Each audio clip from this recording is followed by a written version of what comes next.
បងប្អូនទាំងអស់គ្នាជឿទៅលើកម្មផលអត់ហើយកម្មផលកម្មពៀតើកម្មហ្នឹងវាកើតឡើងមកពីណាធ្លាប់ឮពាក្យថាមានហេតុទើបមានផលជឿថាបងប្អូនទាំងអស់គ្នាមានអ្នកខ្លះក៏គាត់ជឿទៅលើកម្មពៀអ្នកខ្លះក៏គាត់អត់ជឿដែរហើយអ្នកខ្លះទៀតក៏គាត់ជឿដែរតែជឿទាំងសពេចសពិលបានន័យថាអត់ច្បាស់លាស់ចង់ជឿបន្តិចចង់អត់បន្តិចឥឡូវយើងមកដឹងថាអ្វីទៅជាកម្មហ្នឹងប្រែមកថាអំពើទង្វើឬក៏ការធ្វើយើងហៅថាកម្មល្អគឺការធ្វើល្អកម្មអាក្រក់គឺការធ្វើអាក្រក់ទង្វើរាល់ការធ្វើអាក្រក់ហ្នឹងឯងហៅថាកម្មអាក្រក់កម្មនេះផងដែរវានឹងហុចផលឲ្យយើងទៅថ្ងៃមុខបានន័យថាបច្ចុប្បន្ននេះយើងធ្វើកម្មអាក្រក់ថ្ងៃមុខនឹងហុចផលជាអាក្រក់វាអាចហុចផលនៅក្នុងជាតិនេះឬទៅអាចបន្តទៅជាតិមុខទៀតអញ្ចឹងណាវាទៅតាមពេលវេលាតាមច្បាប់កម្មហើយប៉ុន្តែធម្មជាតិវាបានតាក់តែងឡើងនៅច្បាប់នឹងឯងគឺកម្មផលមានពិតវាជាសច្ចធម៌មួយបានន័យថាអ្វីដែលយើងធ្វើវានឹងហុចផលឲ្យយើងទៅថ្ងៃមុខវាអាចនឹងជាតិនេះវាអាចនឹងថ្ងៃស្អែកខាងស្អែកឬក៏អាចនឹងជាតិមុខបន្តទៀតចំណុចនេះហើយខ្ញុំចង់បញ្ជាក់ថាមានបងប្អូនខ្លះគាត់ជឿ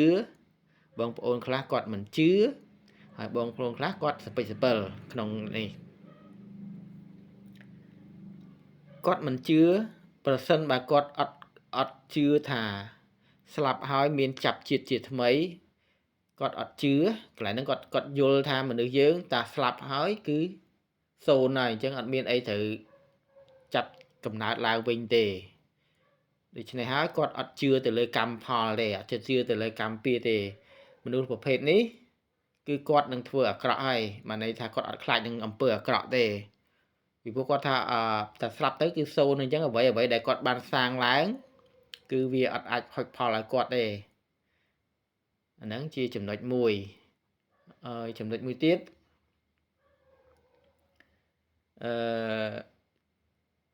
យើងជឿទៅលើកម្មផលបានន័យថាយើងជឿមនុស្សយើងស្លាប់ហើយអាចនឹងចាប់ជាតិថ្មីបើយើងគោរពបើយើងកាន់សាសនាព្រះពុទ្ធព្រះទ្រង់ត្រាស់សម្ដែងឲ្យថាមនុស្សយើងគឺមានស្លាប់កើតវិលនៅក្នុងវដ្តដាក់មិនមែនស្លាប់ទៅសូន្យទេមនុស្សយើងគឺមានកំណើតថ្មីជានិច្ចពីព្រោះវដ្តដាក់នេះវាវិលចុះវិលឡើងស្លាប់កើតវាប្រព្រឹត្តទៅតាមកម្មសត្វលោកប្រព្រឹត្តទៅតាមកម្មបានន័យថាទង្វើដែលយើងធ្វើរបៀបណាអញ្ចឹងពេលស្លាប់ទៅវានឹងទៅចាប់កំណើតទៅតាមកម្មរបស់យើងប្រព្រឹត្តបានន័យថាយើងធ្វើអាក្រក់គឺស្លាប់ទៅនឹងកើតទៅកាន់ភពដែលមិនស្រួលបានន័យថាវាមានឋាននរកឋានប្រែតឋានអីចឹងទៅវាមានច្រើនប្រសិនបើយើងប្រព្រឹត្តកម្មល្អពេលដែលយើងស្លាប់ចាប់បដិសន្ធិឡើងគឺនៅទីសុខសាន្តចឹងទៅហើយខ្ញុំក៏ចង់លើកពីចំណុចមួយចំនួនដើម្បីអាចជាបញ្ជាក់នៅចំណុចខ្លះដើម្បីឲ្យបងប្អូនយើងពិចារណាទាំងអស់គ្នាយើងកលេចមើលមកខ្លួនរបស់យើងតួខ្លួនរបស់យើងក្នុងខ្លួននៅលើតួខ្លួនរបស់យើងវាមានគេហៅថានាមធម៌ហើយនិងរូបធម៌បានន័យថានៅលើខ្លួនរបស់យើងវាមានចិត្តវិញ្ញាណហើយនិងកាយរាងកាយរបស់យើងគឺគ្រាន់តែជារបស់មួយដែលប្រសិនបើមិនអត់មានចិត្តវិញ្ញាណតាំងនៅរាងកាយរបស់យើងគ្រាន់តែដូចជាគុលអស់មួយទេណាគ្រាន់តែដូចជាគុលអស់មួយទេវាអាចមានកម្រើកមានអីកើតទេតើតែមានចិត្តវិញ្ញាណតាំងនៅទើបអាចឲ្យរាងកាយយើងនឹងកម្រើកបានដូច្នេះរាងកាយរបស់យើងគ្រាន់តែជាវាកើតឡើងពីដីទឹកភ្លើងខ្យល់អញ្ចឹងពេលដែលវាបែកធ្លាយទៅវានឹងคล้ายទៅជាដីទឹកភ្លើងខ្យល់វិញហើយអ្វីដែលសំខាន់នោះគឺចិត្តណាចិត្តវិញ្ញាណរបស់យើង រាល់អំពើសុខស្រួលការឈឺចាប់ការសោយនៅភាពរីករាយការសោយអារម្មណ៍រីករាយការសោយអារម្មណ៍លំបាកហ្នឹងគឺចិត្តទាំងអស់ចិត្តនេះវាជាសភាវៈមួយដែលផ្ទុកនៅរឿងរ៉ាវទាំងអស់នៅក្នុងចិត្តហ្នឹងចិត្តវិញ្ញាណរបស់យើងហ្នឹងដូច្នេះហើយរាងកាយបែកធ្លាយទៅវារលាយហើយរាងកាយរបស់យើងប៉ុន្តែចិត្តគឺវាតាំងនៅបានន័យថាវាប្រព្រឹត្តទៅតាមកម្មពេលដែលរាងកាយបែកធ្លាយគឺចិត្តនឹងត្រូវទៅរកចាប់បដិសន្ធិនៅទីតាំងថ្មីហើយពីព្រោះចិត្តជាធំចិត្តវាជាប្រធានចិត្តគឺជាអ្នកសោយអារម្មណ៍សោយទុក្ខសោយលំបាកសោយអ្វីៗទាំងអស់គឺចិត្តជាអ្នកសោយមិនមែនរាងកាយយើងគ្រប់គ្នាតែច្រឡំថាខ្លួនប្រាណឈឺបេះដូងឈឺរាងកាយបេះដូងវាអីវាគ្រាន់វាជារាងជាផ្នែកមួយនៃរាងកាយទេមិនមែនទេអញ្ចឹងការឈឺគឺឈឺចិត្តឈឺអារម្មណ៍នឹងឯងសោយអារម្មណ៍រីករាយសោយអារម្មណ៍ទុក្ខគឺចិត្តអារម្មណ៍នឹងឯងណាអញ្ចឹងបានឲ្យយើងរៀនសម្អាតចិត្តរៀនគ្រប់គ្រងចិត្តណាយើងពីព្រោះចិត្តហ្នឹងគឺជាប្រធានហើយចិត្តហ្នឹងក៏វាអត់មិនមែនស្លាប់ទៅតាមរាងកាយទេព្រោះខ្លួនប្រាណរបស់យើងចែកជាពីរវាមានរូបរាងកាយហើយនិងចិត្តវិញ្ញាណនឹងឯងបែងចែកគ្នាដាច់ច្បាស់លាស់ហាអញ្ចឹងពេលដែលយើងស្លាប់ទៅគឺចិត្តនឹងទៅចាប់បដិសន្ធិថ្មីទៅតាមកម្មដែលយើងបានសាងពីព្រោះចិត្តនេះគឺជាអ្នកសោយនៅអារម្មណ៍គ្រប់សពបែបយ៉ាងទាំងឈឺទាំងជាទាំងសុខទាំងទុក្ខមិនមែនរាងកាយជាអ្នកសោយមិនមែនរាងកាយជាអ្នកឈឺណារាងកាយមិនមែនជារបស់យើងទេរាងកាយគ្រាន់តែជាការរស់នៅបណ្ដោះអាសន្ននៅក្នុងជាតិនេះទេវាប្រព្រឹត្តទៅកើតចាស់ឈឺស្លាប់កើតចាស់ហើយបែកធ្លាយស្បែកជ្រីជ្រួញបែកធ្លាយទៅតាម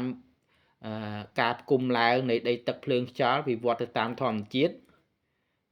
ក្មេងចាស់បែកធ្លាយ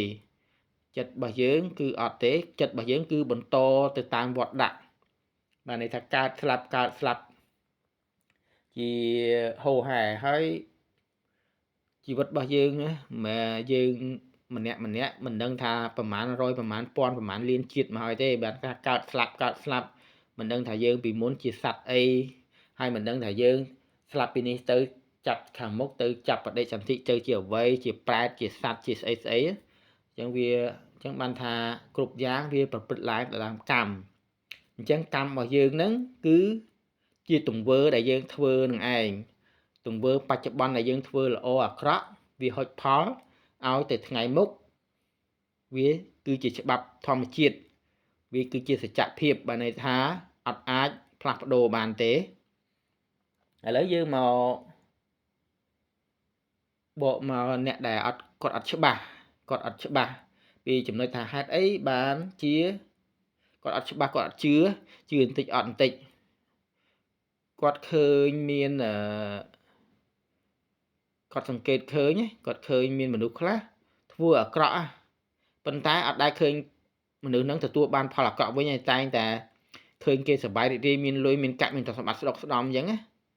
តែអ្នកខ្លះទៀតគាត់ខំប្រឹងសាងល្អប៉ុន្តែផលរបស់គាត់គឺអត់ដែលបានឃើញល្អទេឃើញតែគាត់វេទនាគាត់អីអញ្ចឹងនេះវាតាក់ទងទៅនឹងកម្មដែលគាត់បានសាងពីមុនមកពីអតីតពីជាតិមុនមកអញ្ចឹងណាអ្នកខ្លះគាត់សាងល្អពីមុនមកដល់ពេលជាតិនេះហុចផលឲ្យគាត់នៅអំពើល្អମାନେគាត់មានទ្រព្យសម្បត្តិមានបុណ្យស័ក្តិមានអីចឹងទៅប៉ុន្តែចៃដន្យជាក់ស្ដែងគាត់អត់ធ្វើល្អបន្តទេគាត់បែរជាទៅធ្វើអាក្រក់ទៅកេងប្រវ័ញ្ចគេបន្ថែមទៅធ្វើបាបគេធ្វើអីចឹងទៅវាអត់ទាន់ហុចផលឲ្យនៅពេលនេះមែនពីព្រោះគាត់នៅកំពុងតែសោយបុណ្យដែលតាសាងពីអតីតមកហ្នឹងប៉ុន្តែបច្ចុប្បន្ននេះគាត់ធ្វើអាក្រក់អញ្ចឹងវាគង់តែហុចផលអាក្រក់ឲ្យគាត់